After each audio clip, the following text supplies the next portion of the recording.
आज मी बनवलेला चमचमीत कुरकुरीत बटाट्याच्या काचऱ्या. पण त्याआधी हाय हॅलो नमस्कार, माझं नाव दिशा आहे आणि स्वागत आहे तुमचं माझ्या चॅनलवर. नेहमीप्रमाणे सकाळी लवकर उठून चालायला गेलं आणि मग शूट करायचं राहून गेलं आणि मग लगेच डायरेक्ट लंचकडे वळूयात. तर लंचमध्ये आज होतं भरलेली वांगी, भात, भाकर आणि कांदा. तर खूपच जास्त टेस्टी झालं हे भरलेलं वांगं. त्याची रेसिपी लवकरच आपल्या चॅनलवरती येईल. त्यानंतर आली आहे मी किचनमध्ये. तर आत्ता वळूयात आपल्या आजच्या रेसिपीकडे. तर आज मी बनवणार होते चमचमीत बटाट्याच्या काचऱ्या.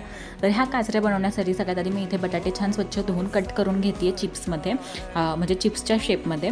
तर तुम्हाला हवं तर तुम्ही हे सोलूनही कट करू शकता, पण मला असेच आवडतात त्यामुळे मी डायरेक्टली स्वच्छ धुवून ह्यांना कट करून घेतला आहे. त्यानंतर मी इथे एका कढईमध्ये तेल छान तापून त्यात ॲड केली आहे मोहरी, जिरं, ठेचून घेतलेलं लसूण आणि मग आपण कट करून घेतलेला सगळा बटाटा स्वच्छ धुण्यात ॲड करायचा. छान बटाट्याला हाय फ्लेमवरतीच 2 ते 3 मिनटं छान परतवून घ्यायचं आहे आणि मग मी त्यात ॲड करणार आहे थोडीशी हळद आणि लाल मिरची पावडर आणि मग पुन्हा ह्याला छान परतवून घ्यायचं आहे. छान शिजला गेला पाहिजे आणि क्रिस्पी बनला पाहिजे हा बटाटा. मग मी ह्याला झाकून छान स्लो टू मिडियम फ्लेमवरती शिजू देते आहे. 1 ते 2 मिनिटांसाठी ह्याला छान वाफ लावून घ्यायचं आहे स्लो टू मिडियम फ्लेमवरती.